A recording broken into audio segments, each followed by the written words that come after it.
How is everybody doing today? Welcome back to Boys in the Zone. This podcast is brought to you by the Grid Network. That is GRYD Network. And without further ado, we've got a longtime friend of the show, Falkkon00, and the new man on the block, Terrence Parsons Jr. Welcome to the show, guys. If you have not already, go check out Real Talk by Capers and Parsons podcast. That is TP's podcast, where he talks all things Cowboys and a little bit of other sports as well. And man, it's a pleasure to have both of you guys. Falcon first. Shout yourself out on Twitter real quick. No, that's not going to happen. That's a bad idea. I have bad takes on everything. We all know. No, it's just he does not. He's always in the spaces. F-A-O-K-K-O-N-0-0. Yeah, you'll find me in Twitter spaces riling people up. That's what I do. There we go. And TP? You can find me at T Parsboy on all social media, Xbox. The podcast is right down at the bottom, the header. There you go. We're gonna get ramped up for training camp, but can't wait. A lot of good content coming. There you go. Are you on the Madden on Xbox? Yeah. There you go. There you go. Yeah. So the first topic of discussion for the show that I was going to invite you to, EJ, that you denied us on. TP picked Penn State in there over my Michigan boys, so he's already going to get destroyed. All right, I just need to let that be known. Sorry, go ahead. Hey, that's all right, man. Yeah. So first question I've always wanted to know, because we see the inside look from the NFL and what they released about Micah saying, words have power. If it's Dallas, I'm going to cry, man, and all that stuff. I believe your father was a big Cowboys fan. What really made Micah want to be a Cowboy? Was it just him and your dad always, the fandom of the Cowboys, or was it his own choice where he wanted to go? What was that like? And then, and specifically, how was that green room experience? And when he finally got the call from Jerry, what was that like for you and your family? The first time we went to Dallas was for the Cotton Bowl. Penn State played Memphis, and we were down there for a week, and we love the city. Like, we were talking about, we could definitely live down here. So for our first experience with Texas, we were like, this is definitely where we want to be at. And through the draft process, how things lined up, it just was definitely a perfect fit, with the taxes and the land being cheap and all that. It was just, Dallas is a perfect spot to be at. Was there another team that was like really eyeing Micah and you're kind of worried about, a lot of teams actually. Yeah. The Lions for sure. It's crazy because they actually got good. Yeah. But the Lions, the Eagles, the Giants. Why was the Eagles like a no-go for Micah? You hear all the people on Twitter always like, Micah's from the area, we want him on the team that are Eagles fans, and I don't think that they realize Micah never wanted to be in Philly. He never wanted to stay home. Kind of talk about that a little bit.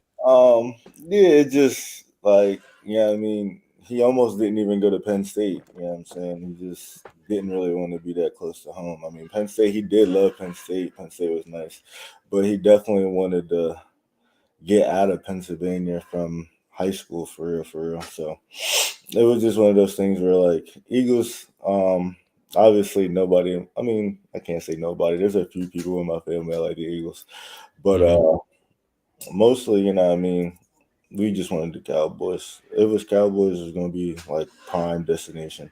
Didn't really think about going other places. I think Denver was like, okay, we might be able to go here too. I wouldn't look forward to that.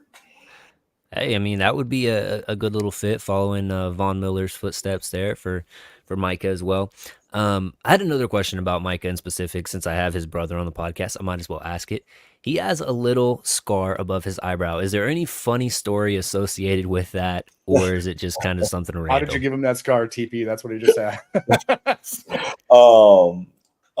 I'm pretty sure he hit his head off a bump bed. That sounds like me as a kid. It was like he had to get stitches and everything. It was like there you go, 4 or 5 for sure.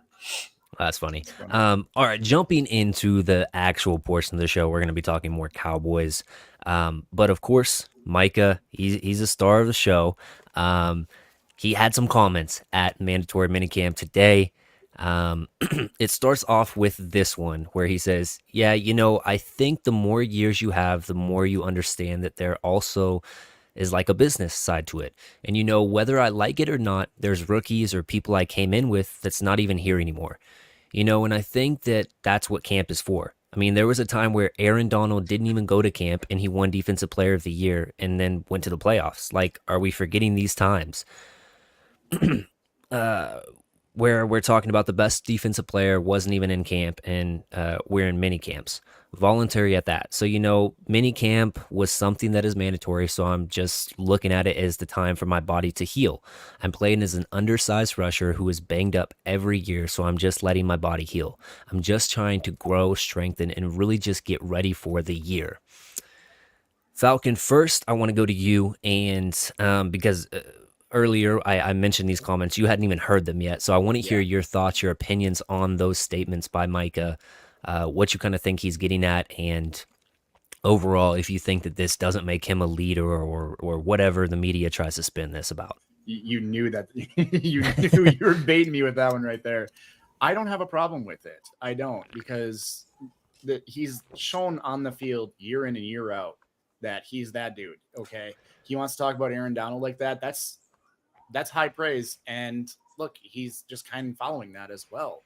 Like, you don't need to be in there for these voluntary sessions or anything like that. He's showing up for camp, and this leader thing, I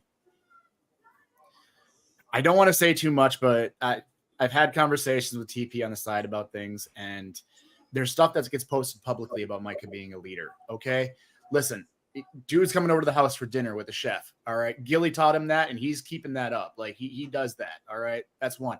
Workouts with these dudes, bringing Mazi to boxing, like other guys to other things, showing how they can improve their handwork. Things like, how is this not a leader? Like, stop me when you guys tell me that this isn't being a leader. Is what? Just because he's not on the sideline, like screaming at guys.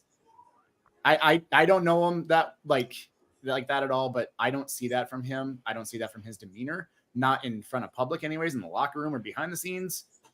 He might go after somebody justifiably, but I don't see him being that kind of guy. I see him being like I'm going to lead by example. I'm going to do this. Like, come with me. Let's get better every step of the way. And that's what I see. I don't have a problem with any of this though. Yeah. And touch on the voluntary stuff and why he wasn't there and kind of, I mean, not really comparing himself to Aaron Donald, but he realistically is up in that tier. He's been an all-pro every single year he's been in the league. He is that dude for this team on defense. So rightfully so, he's going to, kind of carry that torch for our defense and just the understanding of, this stuff is voluntary. I'm trying to focus on me so I can be the best I can be for this team. Touch on that a little bit, Falkkon. Well, yeah. So when we're talking about this again, was the media ever up in arms about Aaron Donald not being there for this? Like, for these OTAs? I don't remember ever hearing about that. Do you? Either one of you guys? No. So what does it matter? He was there on days where he needed to be. The whole I'm an undersized rusher, he gets beat up. Like, let's pull up the tape of that Miami game, dude, where he's got 3 guys draped all over him, holding him, pulling him back. You're going to tell me that you're not going to get beat up a little bit doing that and you want your body to heal fully? I don't know. I guess I can't really say anything more on it besides voluntary is exactly what that word means. You don't have to go to them. Yeah. No, that was a good point. TP? Well, like, I'll be trying to get people to understand, like, football is a long season. What you go through on Sundays, it takes a lot to recover. So, like, on the off season, if you're not supposed to be there, mandated to be there, I just feel like if it's voluntary, it should just be that. I feel like all the extra, you know what I mean, is just not really needed in some cases.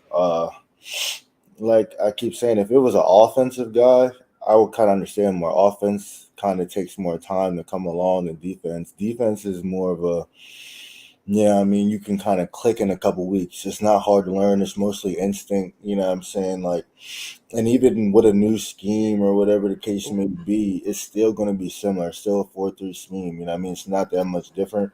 And from his perspective, you know what I mean, he's going to be playing DN 80% of the time anyway, if not more. So, like, and that's really a position where, you know what I mean, you don't really need to learn anything new. You know what I mean? You just Yeah. get better.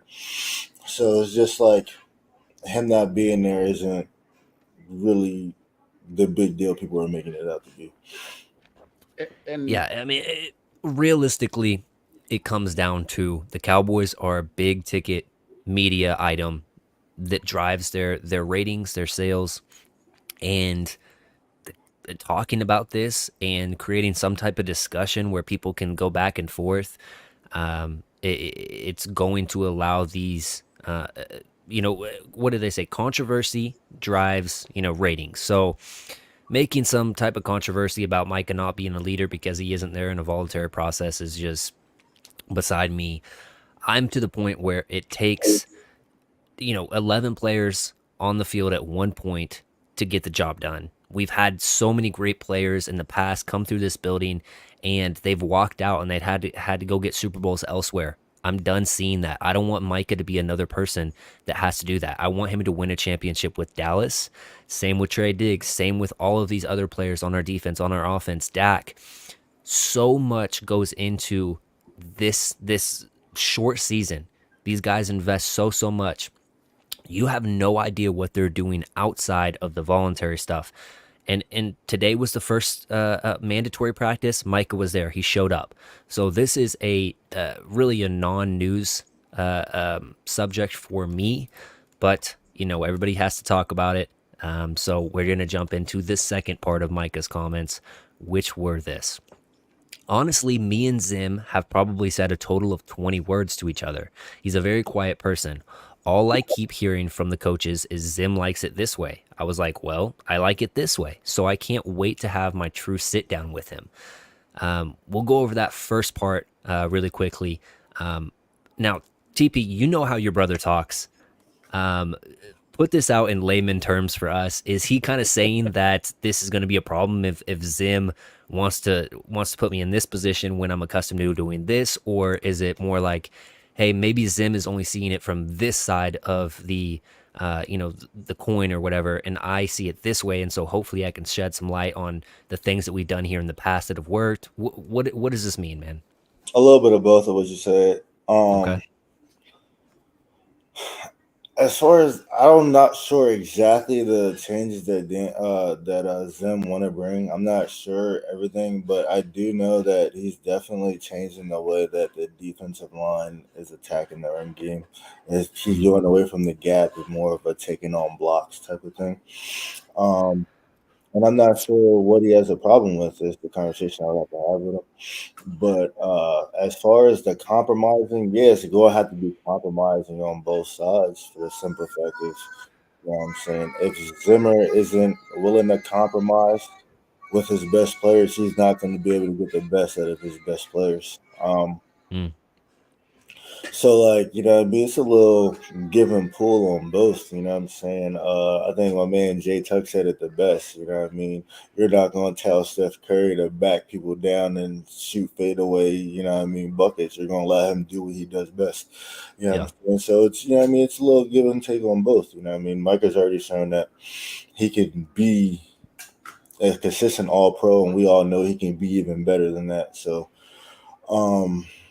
I just need to see it on the field. I feel like all that's going to get ironed out in training camp. You're going to get, you know what I mean, heated arguments, all of that. You know what I mean? That's all needed to, you know what I mean, get to the common goal. Yeah. I don't know how much you talk to your brother. I mean, obviously you guys talk, but how does Micah feel he is as far as a run defender at this point in his career? Does he feel like that's his biggest weakness and he needs to make drastic improvements on that? Or is it because he's learning D-line again, going from linebacker up to the line? What's the thought process of that, and how is he trying to get better in that aspect of his game? I mean, he kind of hit it on it in the interview. Like, he knows he's undersized, you know what I'm saying? And it's not really much you can do if you're allowing him to stay in that position, knowing teams want to run the ball at him. You know what I'm saying? It's really, I feel like it's a schematic thing, you know what I mean, that I hope they kind of get rid of because he takes a lot of wear and tear that, like, you know what I mean, he doesn't necessarily have to do. Yeah. Um, I think, I think, mm, I want to say, he should gain weight, but at the same time, you know what I mean, he would have to gain 20 pounds. You know what I mean? You don't know what Hmm. 20 pounds on his frame is going to do to him. You know what I'm saying? So it's just like, Yeah. Yeah. it's one of those, you kind of just want to keep him where he's at and let him be great. You just have to find ways around what's going on. You know, Um, excuse me. I wonder how much Zim is going to realize. I got another cough coming on. Hold on. Realize that Micah is undersized and to get the best out of him from the start of the season to the end of the season, cut back on some of those rundown snaps and really work on what he's special at so that by the time that playoffs do roll around, he's still healthy, he's fresh, and he's ready to go. Even if that's taking away, 10, 15 snaps from him a game on those rundowns. I mean, I don't know. Of course, we've seen the videos of Micah always wanted to be in and try to get back on the field. So easier said than done for sure. I Um, wouldn't even say that we need to take him off the field. You just have to put him in a position where he's not getting hit by 2 and 3 guys every play. would you okay? Would you shift him back to linebacker a little bit more, or what? Yes, What? I've been saying it since his rookie year. Like, Okay, cool. um, it's just one of those things where you have a guy with this talent and you want to move him around. You know, what I mean, we all use the word chess piece. You want to do that with a guy like that for the simple fact of, you know, what I mean, everybody says production. Okay, so we know based off of his rookie year, playing defensive end half the time, he's still getting 10 sacks. So if you're still getting 10 sacks, why not put him in a position where he can make plays all over the field Hmm. plus those 10 sacks? You know what I mean? Like, it's just, you know what I mean? I just never saw the reason to ever, you know what I mean, keep him at DN 80% of the time for the simple fact of, you know what I mean, once teams realize, okay, we're not going to pass the ball or we're actually going to run the ball, you're putting them at a disadvantage. Yeah. And it's just, I don't think it's necessarily fair to him, and he doesn't get that back end by the media or the fans because they not really like understanding what's really going on in front of their face. Yeah. Quick question, real quick for you. My guy, Boots on the Ground, Eric says, question for Terrence. Will you be going out to Oxnard for training camp? Yes. Okay, there you go. You heard it from the guy himself.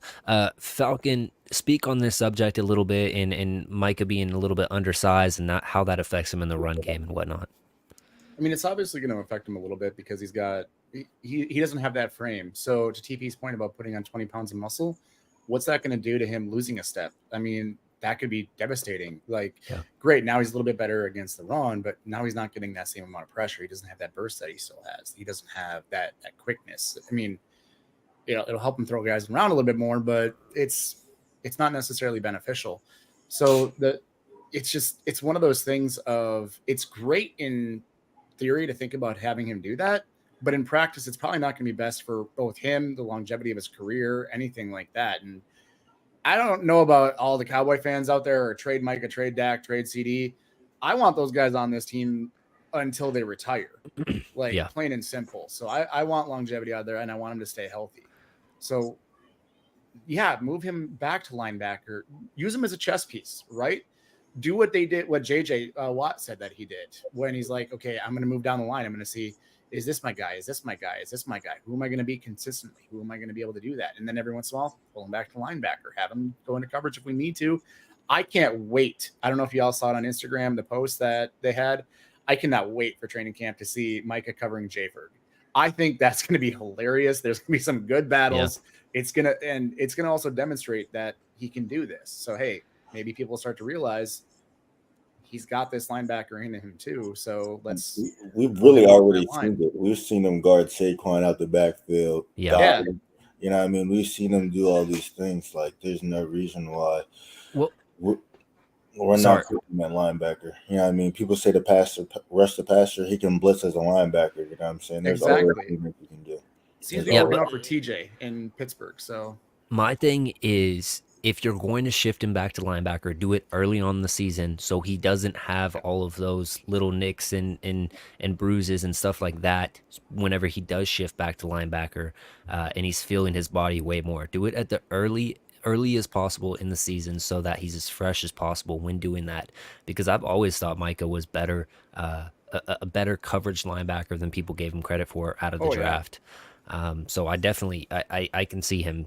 and I don't know about cover like locking down Ferg just because I think Ferg is one of those no, guys. that's what I'm saying. It's gonna Um, be funny. It's gonna be a good battle between those two. but yeah, But and those are two of our main dogs yeah, on this team. I mean, Ferguson's coming up where he's getting that swagger and he's starting to realize like, yo, I'm the veteran in this room now. In the tight end room, I have to hold these guys accountable, but I also have a voice inside the offense where I can start to say some stuff. And that Seattle game, man, if you're not a fan of Jake Ferguson after that Seattle game, I don't know what you need to see from the dude, but straight monster. yeah, that Um, comment too, Micah's comment. I think people are focusing on the first half of that too much. The first half of the first section. If you pull it up and read the last portion of that first statement, he's saying he can't wait to sit down with Zimmer and talk that out with him too. yeah, Like yeah, I people need to be included that in focusing on that. my quote. No, I know you did. And it's like people need to be focusing on that too. They're sitting here being like, oh, he's being like a prima donna or anything. No, he's literally just saying, I want to sit down with this dude and I want to talk it out and figure it out. That's the Yep. veteran coming out in him too. So don't knock that, like praise that, because there's guys that would literally just be like, I know better. I ain't doing this. Mike is like, I think we can be better, and here's how. Like that's what you want, right? A back and forth. Yeah, and going back to the possible weight gains and stuff like that, I know specifically in college, so I would assume in the NFL they have guys that take specific measurements on players and see if they have the frame type to add weight and make it functional play weight and it not in a hindrance to them. So that would be interesting to see what the guys in the building think about Micah adding 5, 10, 15, 20 pounds if he could. I would be worried about him losing his special ability, which just his get off the snap and his bend around the edge is just so electric that um, it would be hard to really jump into that headstrong. But this is the second part of the quote. Defense is defense. I'm pretty much caught up on everything. Coach Gunther was meeting up with me, the run game coordinator. I feel like I was just getting better, getting stronger, and getting faster overall. So, kind of echoing what we were saying about Micah in respects of just him really focusing on him early on in this offseason, getting the rest that he needs to get healthy again and be the best version of himself he can for this team. Anything else you want to touch on about Micah before we jump kind of to the CD talks? No. Okay. The only thing I would say is I would love people to know this, and TP, it's something that you said to me, is people need to understand that winning is great. And then again, this is the quote that you gave me, TP, was Micah hates to lose more than he likes to win. And people do not see that in him. They just see, oh, he gave it. I wish we could see that in him the way that you guys have been able to, because that means a lot. Like that means a lot towards this man's mentality and how he's going to come and attack this season like he has every other season. It's something that really needs to be known more by the fan base, in my opinion. Yeah, like Michael wants to win the Super Bowl more than anything.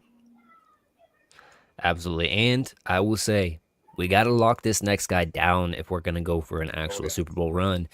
These are the notable stats over his 4 seasons as a pro: 2 All-Pro nods, 3 Pro Bowls, 395 catches, 5,145 yards, 35 total touchdowns. And oh, by the way, that was without Dak for a significant time.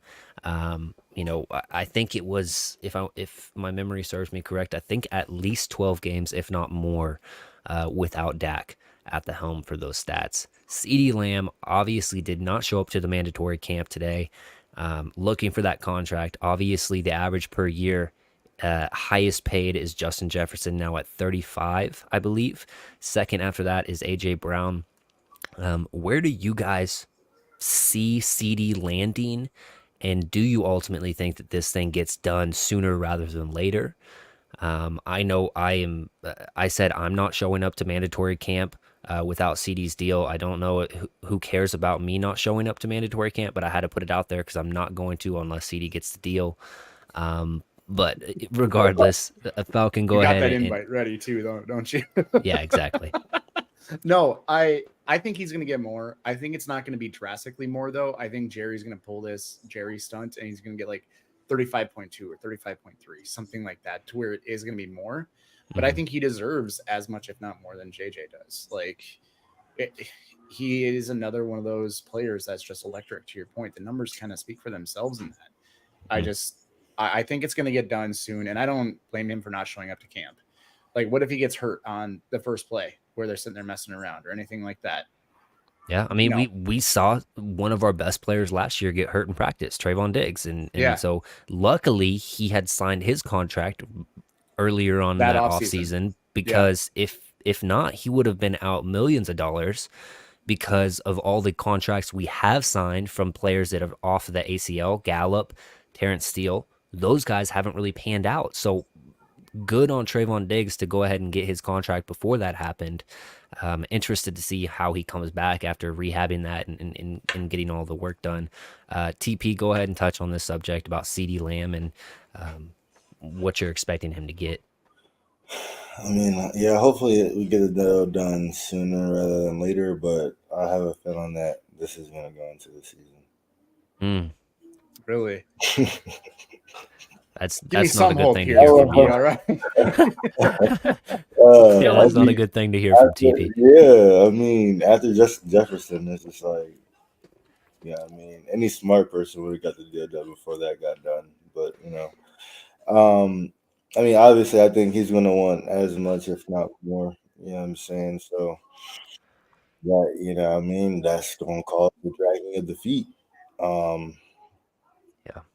so I just hope, I mean, they just smart with it and just go ahead and pay him before training camp because missing that much time during training camp, we just saw it with Zach Martin. Like, there's going to be fall off, and I mean, this isn't a season where we can have that.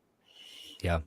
Yeah, especially with so much turnover for the team, and especially that offensive line right now. We don't really know how that's going to shake out, and so to have that outlet for Dak with CD, having that trust and chemistry to know, oh, this guy's going to be in the right spot.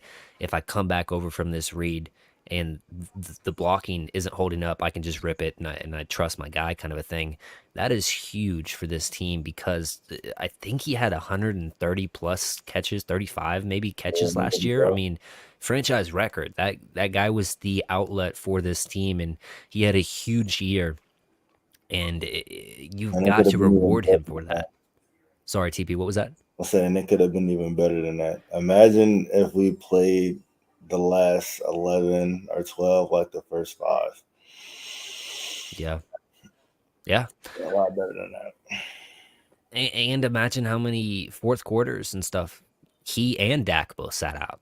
Yeah. Um, So yeah, good points. I think that Justin Jefferson legitimately has a shot of still having the crown after the CD deal gets done. Yeah. Um, but realistically, I mean, I don't know where you guys rank him. He's top three for me for sure in the game right now, and I think that without him on this team, it's very scary. I mean, it puts you back in the category of what we had to deal with that year that we traded for Amari Cooper. Yeah. Um, so that wide receiver by committee is not the same. It No, doesn't have the man, same that, ring to it as a Well, running back by committee does. You can kind of get by the running back by committee thing, which actually kind of brings up another talk with Zeke reunion. What's the feeling from your brother and if you talk to the other player, Wanye and stuff like that? How is it having him back? And do you expect him to kind of be RB1, TP? um, I mean, everybody loves Zeke, man. Like, he's a guy, I mean, in the locker room, outside the locker room, he's a cool guy. And I'm pretty sure Dak and everybody was definitely happy to have him back. He was definitely missed last year. Um, and I think he's gonna be RB1, and I think he's gonna have a good year. I think that the offensive line is gonna be better, and I think he's going to have a good year. How much better? I have no idea. Like, I need to see it on the field, but I definitely think Zeke is going to have a better year than what Tony Pollard gave us last year. Maybe not as far as yards, but definitely touchdowns, red zone touchdowns for sure. Yeah. No, I think that was I the agree with biggest missing piece. Not having Zeke last year is just not only just a bigger back, but somebody that can really stay patient and read the holes. I think that's underrated for Zeke. Obviously, he doesn't have the same burst as he once did, but he is very good at just reading the blocks and understanding, okay, I can get at least 2-3 yards for here when it doesn't look like I can get anything, you know? And that dates way back into his college days for sure.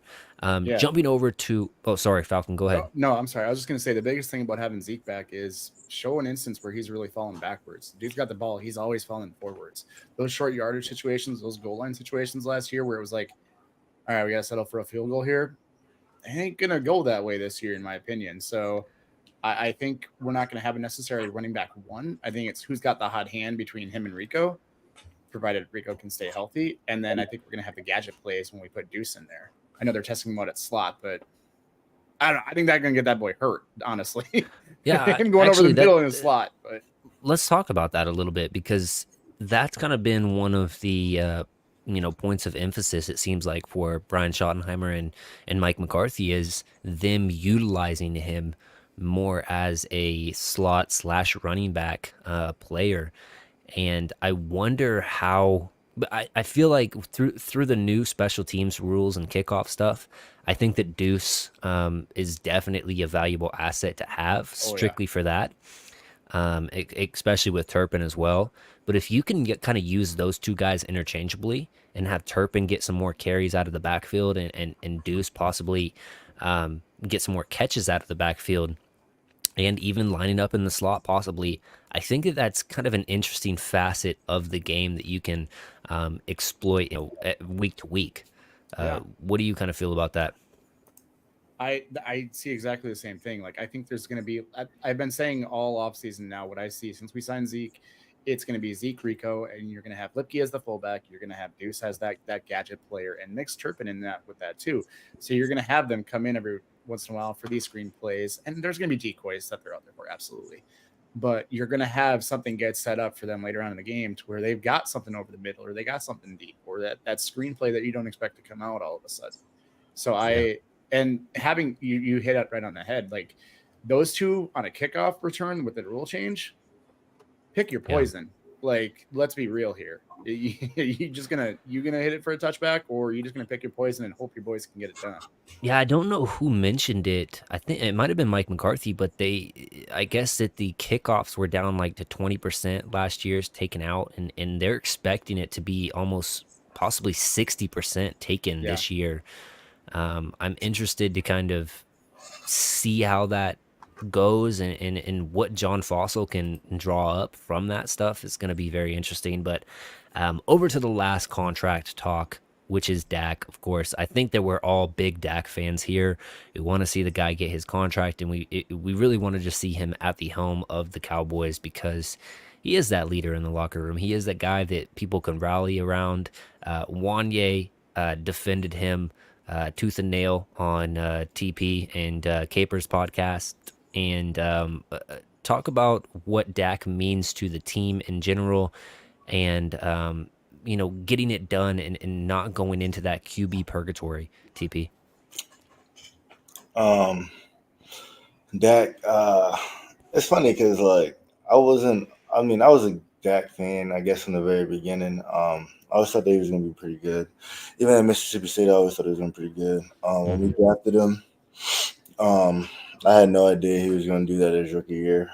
Preseason, I think he made a throw. It was like a 60-yard bomb. He made that throw. I was like, yeah, that's the guy right there. I wasn't worried. When Tony Romo went down, I knew he would be efficient. And then it was a couple years there I was like, okay, I don't know if he could get over the hump. And then 2019, he got over the hump, And everything after that, I just felt like he just consistently got better, regardless of what the numbers said. When just watching him, you just see it. The way, he's running the offense, and honestly, like I tell people all the time, like when you're looking at stats on offense and production, it's literally him, Pat Mahomes. You can even throw in Josh Allen, and nobody else is really coming close. And for all the hate and the criticism that he gets, for team accolades, as an individual, Dak is great. He has elite numbers. He does things. He does things that not a lot of people can do, and I just never really understood the hate and on why. I understand. Everybody can't win. But when you're looking at it, it's just like, other than Pat Mahomes and Tom Brady, Matt Stafford, who's won. Saying? So people just gotta give him his flowers, for real. Give him his flowers, because he's done things for this organization that if he wasn't here, I don't know where we'd be at.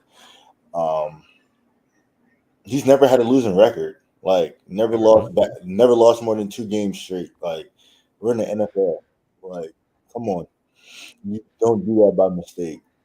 Never by mistake. So I just feel like we should pay him. He's not asking to reset the market. He's not asking for top dollar. There's no reason why he can't get what Jared Goff just got. And you try to win with it. Obviously, I'm a team guy. I believe in, like, you don't need a top 10, top 5 quarterback to win, and you don't. But it's just like, without one, it is a lot harder. It's a lot harder. When a guy can carry you to the playoffs, anything can happen from there. And I'm sticking with the anything can happen from there over the unknown. But Yeah, for real. He's gonna get his deal. Like, it's gonna be done. Shout out to Nick's. You guys know him, your guy Nick's. Like, he's been saying this since the end of the season. He's like, it's gonna be done probably at training camp. Like, they're gonna get to Oxnard and things are gonna get done there. And he's absolutely right. And to your point earlier, Dak is matured to the point where he's in his prime physically and mentally. He's hitting that stride now too. You can't throw something at him that he hasn't seen before. And you kind of saw that last year. He's diagnosing defenses. He's pointing things out. He's telling Ferg, get over here, like all these kind of things. And last year I had this watching the games. I'm usually pretty anxious, but last year was one of those like, okay, Dak's got us. Like he's going to do what he's got to do and get down the field. More times than not, that actually happened. Like Dak put us in a position to win the game. Miami, key example. Dak drove down the field, got us the points we needed. Defense gave it up. Defense did defense things. All right, let's be fair on that one. But I don't see how they can't pay him. He was an All-Pro last year. He was a Pro Bowler, obviously. Like, should have been MVP. He should have been MVP. Yeah, I don't care what anyone says. For sure. He is the MVP to me from last year. Yeah. And if he didn't sit all those fourth quarters, he probably would have been hands down MVP by everybody, except for Dan Orlovsky. But that dude runs out the back of the end zone all the time anyway, so what does it matter? But no, I don't see how they can't get this done and how he's not the future of the franchise. I can see it, but like, it's just like, it just doesn't follow through with the win now, and Jerry wants to win one before he goes. It just doesn't follow suit with that. But don't you tell me you're a Trey Lance fan, because no, I mean, I'm saying no. Definitely test the waters. I'm saying you can definitely test the waters. But, we already know what the league trend is. We already have a great team. Yeah. We take $50 million a year out of there. We can be an even greater team. We just have to find the right guy. That's going to be the issue and the problem. Can Trey Lance be that guy? We don't know yet. We got to see it under the light. You pull $50 million out. Now you got Lance on a cheaper deal. Anybody remember 2016? Didn't we have Dak on a rookie deal? And what do? What do we surround them with? Like, Yeah. we didn't spend after that, right? We and didn't that's spend that money on. We didn't get anything. We're like, and oh, that's why I'm like I'm all in on giving yeah. that man Like, let's look at this front office and the history of how they operate in that regard. Like, that's great. That's what good organizations do. That's what good front offices do. Sorry, that ain't Catboy's strategy. Yeah. That's why I'm saying he got to come back, because there's going to be too many questions. If, you know what I mean? What And- you said happens. I mean, I think that we're on the brink of seeing something that is going to be worth watching and worth tuning into each and every single week in this, second go around with the Mike McCarthy offense, West Coast offense, second year for all these guys. I think that realistically, if you can get something out of Zeke and get some semblance of a run game, I don't see how our offense can't be better than it was last year. Of course, you're playing harder teams. Sure, you got the first place schedule. Sure, you've lost some pieces on your offensive line. What is Tyler Guyton on that left side? Is Brock Hoffman starting at center? Is Cooper Beebe starting at center? Who knows? All of those things will figure themselves out. You got 4 under center, and he's more accustomed, more in rhythm with that offense and on the same wavelength as Mike McCarthy. I'm excited to see that, man.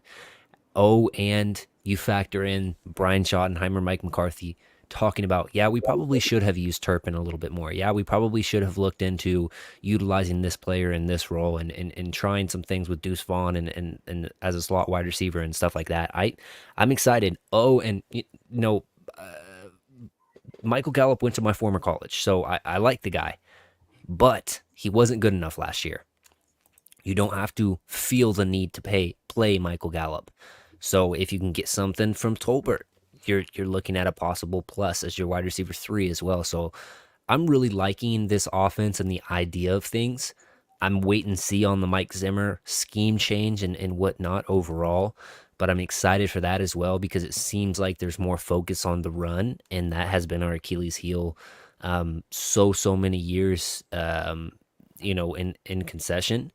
But man, it's hard not to be optimistic with this team. I know that the early free agency and not bringing anybody in was such a damper on the Cowboys fans' hearts, and Jerry Jones sometimes just needs to hold his tongue, and with the all-in talks and whatnot. But other than that, I do feel good about this team. What are your guys' overall expectations for the team? What is your guys' overall thoughts on how good this team is and can be moving forward in this season?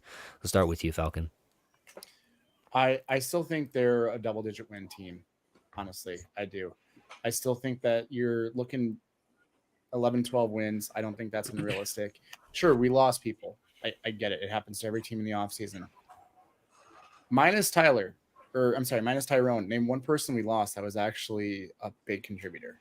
That someone's like, ooh, that hurts. Like that hurts that he's gone. I would personally say Tony Pollard, but that's just because I think he would be better coming the second year off the injury than he was last year. But I digress a little bit because obviously he wasn't great at finding the holes last year. He was.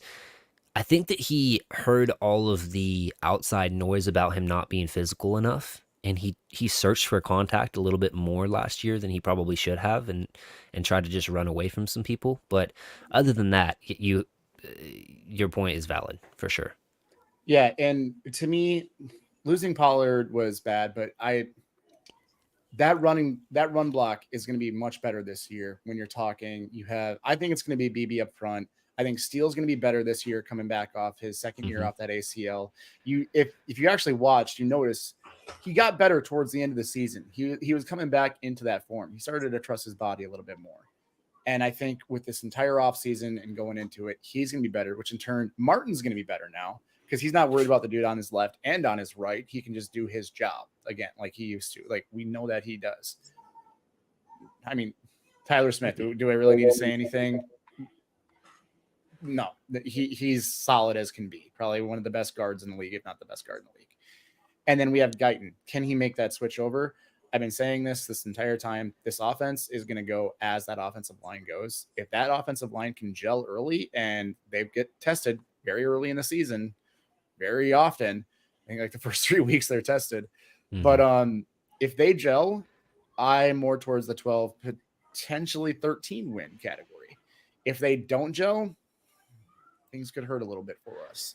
Yeah. But then it comes down to that defense and how good are they going to end up being for us, and can they make up for some of the deficiencies?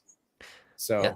Somebody in the comment section is actually bringing up a good point about using Trey Lance in kind of a like Taysom Hill kind of a role. What are you guys' thoughts on that as well? I thought that's what they brought him in for. Mm. I mean, why not? Why get a guy who's a former top 5 pick and not use him Yeah. at all in any type of capacity? Yeah. No, I think the Cowboys really did a disservice to themselves by not making Cooper Rush the emergency QB and putting Trey Lance at QB2. And whenever Dak wasn't in on those however many fourth quarters he didn't play, seeing what Trey Lance could do. And I know he probably didn't know the offense good enough, yada, yada, yada. But at least you could have saw him in NFL action again for I don't know how long it's been. But now you don't have to wait till preseason this year to really get a feel for what the guy can do. And then if you do see good things, you have, okay, in the back of my head, okay, this is leverage for the Dak contract. This is possibly implementing more plays for Trey Lance in certain situations because we don't have a red zone running attack. Possibly we can use him in that respects. So 2 very big missed opportunities by this front office in trying to figure out what Trey Lance can or cannot be. So, but I can't wait for the preseason to happen, because if Trey Lance starts to pop off and plays, there's going to be a riot among the fan base, right? They're going to play Lance, get rid of Dak. Okay. And you mentioned this when you had your tweet, yeah. and I responded to this right away, and people didn't necessarily think about that. I'm like, cool. Trey Lance is out there popping off in the preseason. That's awesome. One, to me, that's trade bait, because I think they're going to sign Dak regardless. But 2, who's he playing against right now? Their third string guys? Let's see what he does against first stringers. Like, that's something that really needs to be played into factor that the fan base isn't necessarily going to look at. They're just going to look at the box score and be like, look what he did. Dude, he was going up against a dude that went to Appalachian State and was like not any good. Like, no offense to these guys. I want them to make the team. I want their dreams to come true. But some guys just haven't, some guys don't. And if you're playing against lesser quality players in that regard, you're going to look better. Yeah. So I don't know. TP, talk about expectations for this year, how you think the Cowboys will do overall, making the playoffs, winning the division, etc. Where do you think they're going to end up? As long as we stay healthy, we're going to make the playoffs. Like Falcon said, man, we had 9 All-Pros last year. We returned how many? 7, 8 of them. You know what I'm saying? Like, still the most in the NFL. You know what I'm saying? Like, the talent is there. We're not any worse than we were last year. We might not be any better, you know what I mean, per se, as far as roster. But I feel like with the right guys in place, this team can definitely be better than last year. You know what I mean?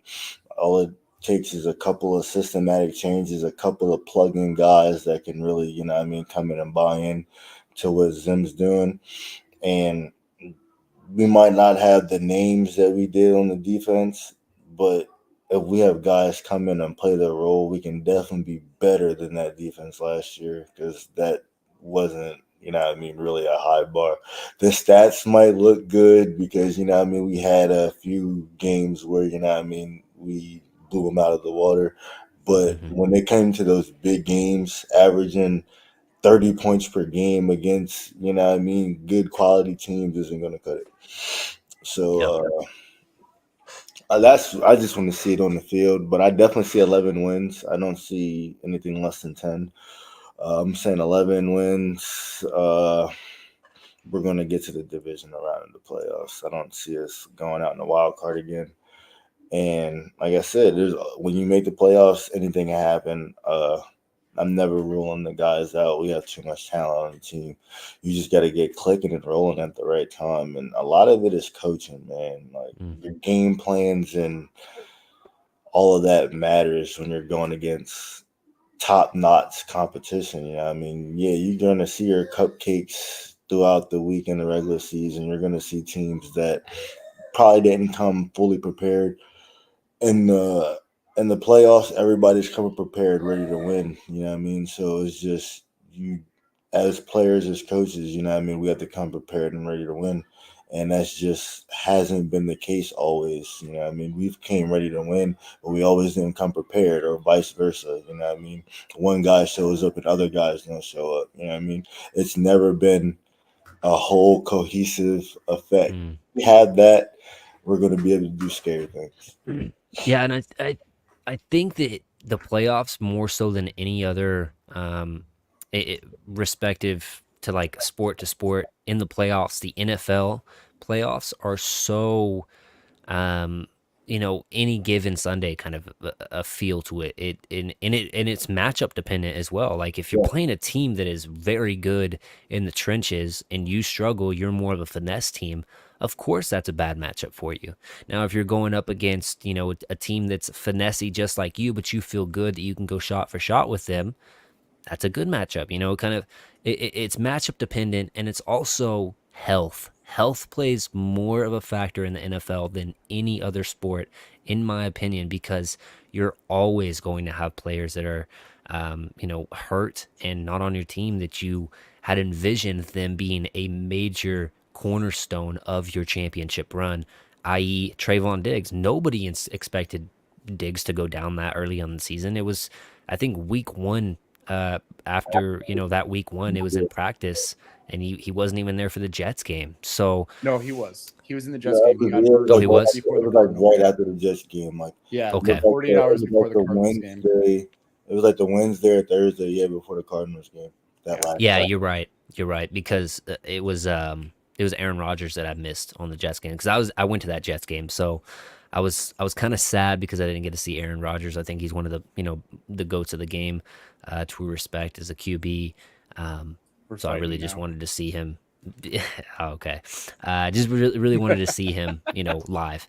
But yeah, so him going down early, I think managing Tyron Smith last year, you kind of figured out something with him. Unfortunately, you didn't get to retain him. And this is the last topic of tonight's show. It's the rookies, how we feel about them. And obviously, I think it was 29 overall, the Cowboys trade back and select Tyler Guyton. I felt okay about the pick, especially with the trade down. I felt better about it.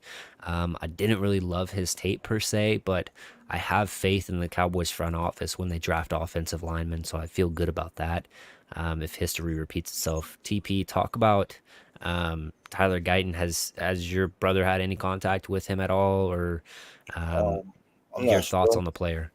My thoughts for sure. Like you said, like I thought I didn't love the pick. I thought it was a safe pick.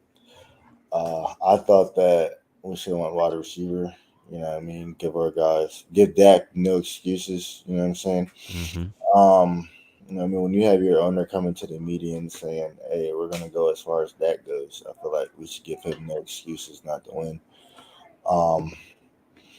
And as far as Tyler Guyton, like you said, I didn't really love the tape, but like asking around and, you know what I mean, hearing about him, I hear, you know what I mean, he's a freak athlete. If you're a freak athlete at the left tackle position, that's fantastic. You know what I'm saying? Yeah. All you got to do is, you know what I mean, get the tools from that point, and that can be learned. You know what I mean, if you have the things that you can't teach, everything else comes a lot faster. So I do have faith in that pick. Yeah, I mean, we've shown over the past that the linemen that we do select in the first round definitely do pan out. And like I was telling Falkkon, you know what I mean, they kind of set it up to where, you know what I mean, if they do pan out, BB and Tyler Guyton, we're going to have the best line in the league next year. So that's going to be, yeah, I mean, that would be a plus for sure. It's just, you know what I mean, what is wide receiver 3 going to do? What is that going to look like? Jalen both of the Jalen's, Brooks and Tolbert. Yeah. I hear they're looking good. We need it. I wanted more. I wanted more size out there. I feel like a bigger guy would help us a lot, especially TP wanted he wanted Keon Coleman, huh? You already know I wanted Keon Coleman. No. Brian Thomas. You know what I mean? I wanted a big body guy. You know what I mean? A guy that can make all the catches. I was not a Keon fan in the first round, but I get that a lot of Cowboys Nation really fell in love with this player, and he was CD's cousin, or is, I guess, CD's cousin, so that helps to the to We the got that at home in I Brooks, though. just, Okay, this I is just literally like when you're on the road I with your just like the parents and you're just like, tape. "Can we You get know ice what I cream?" mean? We got it at When home. you turn on the tape, you know what I mean? He's making all the catches, contested catches, and it's just like 40 time. I'm not really worried about a 40 time. When you see it in the game, you know what I mean? It looks great out there. And I just wanted a guy, you know what I mean? That, you know what I mean? Dak likes giving chances and throwing the ball up. That's a perfect guy that, you know what I mean? You can give a chance to throw the ball up to. Because, you know what I mean? Watching that Packers game, that first interception that Dak threw, is just like, if that was Keon Coleman right there, that's never an interception. If that's CD Lamb right there, that's never an interception. You know what I'm saying? Like, smaller guys on the field can get taken advantage of. And I like B Cooks. I feel like he can be very explosive and very good for us. It's just, you know what I mean, certain plays when you don't have that catch radius and, you know what I mean, you're a smaller guy, you know what I mean, you can get taken advantage of out there. yeah. But I do like the wide receiver, Flannery. Flournoy. Yeah, I think he's gonna be a player for us. I think he might be a little bit to develop, but I feel like he could be a player. They said Do you he's think he's looking. gonna make the roster the first go around? I hope. I mean, I hope he can. He looks real physical after the catch. We definitely need guys like that. Okay. Like a mini Debo. Yeah, I mean, I like that. So like, I'm interested to see. Like, that's why I can't wait for camp because you know what I mean. And camp, you get to really see it all. I went last year for the first time, and you know what I mean. You just get to see guys that like you never hear about. Yeah. You know what I mean. See what they're about. So.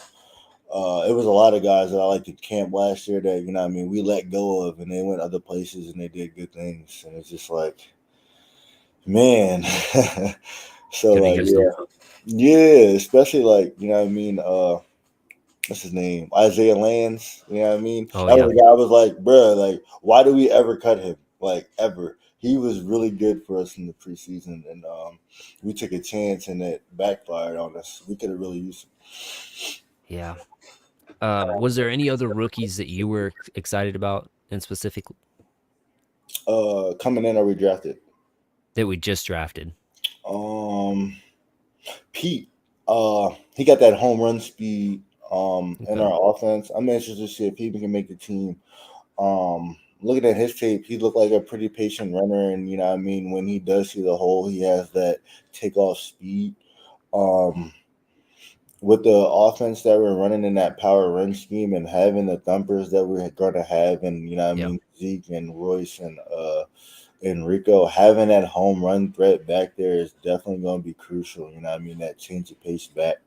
You know what I mean? What Tony Pollard was and was great at. If we can find another one of those, that'd be great. You know what I mean? It takes another need off the board for next year, but I think next year we're definitely drafting running back. Yeah. I'm in complete agreement with that. Falcon, any rookies standing out to you? What were your thoughts on Tyler Guyton pick?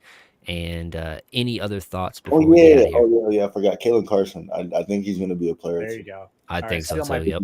steal my pick. Thanks, TP. We're gonna play Madden and I'm gonna make you cry after this. Do either one of you guys remember what happened last time we picked a right tackle in the first round and moved him to left tackle? You guys recall? Yeah, Tyron Smith Was out it? of USC. Did he do okay for us? Yep. Did He Tyron did do play okay right for tackle that yeah. first year though. Yeah. But still, like we have that history there. I'm not saying he's gonna be him. The biggest thing with the Guyton pick at 24, I would have been like, this was a mistake. And shout out again, Nix. Look, the man knows what he's talking about. If you're not following, you need to. But he's like at 29. I'm good with it. But the biggest thing that I was happy about Guyton with, TP, we talked about this.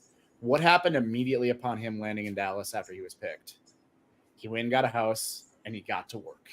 Like immediately. There And was no he wanted to be a Cowboy. Yeah, that I think means that more. You know what I mean? That means more. That means you're gonna wear the uniform. you're playing Yeah. for more than just that paycheck. You're That's playing for one pride thing now, I right? really like to see when the Cowboys pick players that want to be here instead of just using it as, oh, I get to go to the Cowboys, you know, the media is going to be all around me, yada yada yada. No, Right. they have to know what the star means in order to try to replicate what it used to mean. Obviously, the last 30 years it hasn't meant as much as it used to. But getting the players that have a semblance of what it does mean helps try to recapture that moving forward. Go ahead, Falcon. No, and I completely agree with you on that. I think that even okay, let's be fair. If one of these offensive linemen go down, I'm picking up the phone and I'm calling Guyton's dad and be like, "Hey, yo, you available?" Because when he put on that jersey and that helmet, I'm like, "That's our center right there, man. What are we doing?" That dude looked can- so hyped up. I'm sorry, I had to bring this Yeah, up. that He the looked so entire hyped whenever he family. put that helmet on. He looked more excited than Yeah. Tyler. I'm just like- I think that Guyton has the ability to be like a Tyler Smith. You know what I mean? A guy that was Yeah. real raw, and then you know what I mean, he just got better and better as the season went on. And if that's the case, you know what I mean, having another All Pro at the left tackle position the following year would be crazy. Yeah, and BB, I'm sorry. Like Dom out there in Twitterverse as well has been hyping this dude up for years. And I was like, I'd rather have Zach Zinner if we're drafting a pure guard. Personally, I don't have any bias there just because he's from Michigan. But I would rather add him. But knowing that they're moving him to center, nah, BB was the right pick. This dude he said it himself. I want to drive people into the ground. Like he wants to pancake people. That's what I want from my offensive lineman. I want that attitude out there of you're going to go down. It ain't going to be me. All right. I'm going to get you down. And then I'm going for that next guy in the line. All right. So bring it. I love that attitude from him. I think he's going to be a big player for us. I think they're going to gel well. But the biggest pick for me wasn't even those two. It was Liafu. Liafu, how do you Liafu. help me? Liafu. Yeah. I think he was the biggest pickup.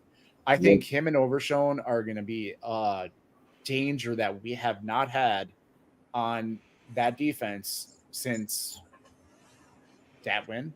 Like since Sean Lee and the kid from the Raiders. I forgot his name. Ronaldo McLean. Yep, McLean. Yeah. There you go. And the only difference is hopefully this version of Sean Lee can stay healthy. Yeah. But we're talking like honestly, we have not had a good linebacking core in a long time. And you got those two out there, not to dog on Clark. I think he'll be okay. I think he's going to be better and better each year. But Overshown had me as probably the most excited pick from last year. It hurt when he went down. I was so sad about that. Yeah. And I think he's coming in with something to prove. And I think he's playing with a bigger chip on his shoulder than people realize just because he wants that number 0 and Jerry won't give it to him. So I think he's pissed about that. And he's trying to get that number. All right. That's one. And then I think that Wanye also in the interview you guys did with Wanye, he specifically brought up Demo as a player to watch and the guy that is he's gonna be a dude is what he kind of said. So I'm excited to see what that guy has. He was really active in training camp last year. He was all over the field. It was like we had Mike at linebacker, low key. Without the blitzing ability, but like as far as like being around the ball and you know, what I mean, being out in coverage. I think he even intercepted Dak like once or twice. Like, he was just really a player. So like when he went down, like I knew that was going to be a big blow. Like, and then you know, what I mean, for our linebacker core to end up exactly how it ended up, you know what I mean, going into Green Bay with one active one, you know what I mean, it just sucked for real. Yeah, I think that's. I'm trying to think. I think that the Niners had, 3 All Pros at all 3 levels as well. Hufanga being the back end, but if you add an All Pro kind of linebacker into the Cowboys mix of Artie Micah and Diggs, Bland himself. you feel really good about all three levels of your defense. So, and you have a good chance of it being a couple different guys. I mean, Damone Clark having to play that middle linebacker role last year wasn't advantageous to him. So shifting him back to weak side could help him. Demo coming in and just having that hunger to get in there and learn and just get his first real taste of NFL football. And then, like you mentioned, Maurice Leofau getting in there as well and seeing what he can do. You got some potential there, and then you've got a savvy veteran who's already been in the Zimmer scheme in Kendricks. I really like our I think he's linebacker gonna core. be. I think he's gonna be the glue for us. Honestly, Absolutely. Kendrick. Yeah, I think he's gonna be the glue for us. I called it. I called it when we signed him that he was gonna be coming because you know what I mean. Yeah. It was the only thing that made sense. So yeah, I think if he can do for us what Stephon Gilmore did for the DB room, we're going to be in really good shape. That's a good point. I don't know who it was that. Oh, I think it was Wanye. He talked about how much he learned from Gilmore just off field, Mm-hmm. and how much that meant to him, just being a leader and kind of taking him under his wing a little bit. And so, yeah, if we can get another kind of Gilmore type of leader in that locker room, that's going to go Even such a Brandon long way. Cooks, I feel like Brandon Cooks was like Yeah, bench. with Yeah. Tolbert. Yeah, you know what I'm Yeah. saying? Like that better in leadership. And Um, you're mentioning Gilly, like, hey, why I is he not in the I locker wanted room right now? what's that? Why is he not in the locker room right now? Well, here's Like, so you made the comment to me and we were cheated from having mm-hmm. that duo out there, right? And that trio really with Bland as well, because anybody that watched Bland his rookie year was like, he's a dude. Like, Yeah. led the league from interceptions the minute he started playing. Like, okay, that doesn't just happen. Okay, breaking the pick six record, that doesn't just happen. You've got to be a dude for that, and Yep. he is. But I'm wondering if Gilly is actually potentially going to come back if they see that Diggs is not close to 100%. Now, even Yeah. an 80% Diggs to me is better than 100% most cornerbacks in the league. Definitely Like James there's, Bradbury. yeah. Well, all right. I said cornerbacks, not ghosts. But when we're talking about this, like, do they bring Gilly back for that, knowing, hey, we may rest Diggs for a couple of weeks here? Granted, he got hurt early in the season, but it's not worth it to rush him back. It's not. Yeah. And I kind of changed my stance on this before. I was like, he ain't coming back. They ain't going to sign him. But now that camp is starting and he still doesn't have a contract out there, Yeah, I'm and sitting there like, maybe. another thing to look at is Gallup's money has gotten off the books now. Exactly. So Yeah. you have some money to work around if you did want to bring back Gilly. I think it's really hinging upon Mike Zimmer and how he feels about Gilmore. And one thing I will note, Mike Zimmer is accustomed to working with these older veteran cornerbacks in the past. We've seen it with Pat Peterson. We've seen it with Terrence Exactly. Newman when he went over there. And he's gotten good play out of those guys that have kind of been labeled as, okay, they're past their prime. So interesting thing to keep an eye on a little bit. Any more comments before we get out of here, guys? No, I just gonna say, if you do bring Gilly back, and in that scenario, Jerry hires somebody that goes to every single game and just calls him old before he walks into the stadium. That's all it's going to take. Done. Gilly going to go all pro level on everybody. We good to go. But otherwise, no. I'm excited for the season. Absolutely. I'll see you at the Ravens game because I am 100% going to that one. You're going to go to that one? TP, Oh, yeah, are you going to be at that one? I'm at every home game. There you go. All right. Yeah, I'm looking to get some better tickets than I formerly told you, Falcon. Anyways, if it is your first time on my side of the show, please do leave a like, hit that notification bell. I do a new show every single Tuesday, bringing in a new guest, and it's a fun time. Cannot thank these two guys enough. TP, Falcon, it's been a pleasure. If you guys want to, real quick, shout yourselves out one more time, and we'll get out of here. Go ahead, TP. T Parts Boy, all my socials, Real Talk Podcast on all major socials, TikTok, Instagram, Twitter, YouTube. Tune in. Like I said, we got great content coming this season, man. Great content. There we You go. plug your Twitch? Come on. No, I'm kidding. Yeah, bro, we got to get those Madden streams. Come on, man. Oh, they're good. They're good, and I can't Too. wait for the NCAA 25. Oh yeah, I can't wait either. You're going down. A month and some change away. Yeah, I can't wait. I'm buying an Xbox just for this. I want you to know that. I'm picking it up tomorrow. I'm buying an Xbox just for this, and Michigan beating Penn State. That's what it's going to happen. I don't think that's going to happen. Not right away. All right. EJ's too scared to come into the competition with us. So I get it. I just don't play games like that anymore, bro. I pop in like my N64 when I really want to get going or something, bro. Play those old Mario games and Diddy Kong Racing and stuff, bro. Man, no, go ahead, Falcon. That's just Falkkon00 on pretty much everything. You see that name, it's most likely going to be me. Awesome. Well, we'll catch you guys next week. Thank you for tuning in, and peace. Later, man.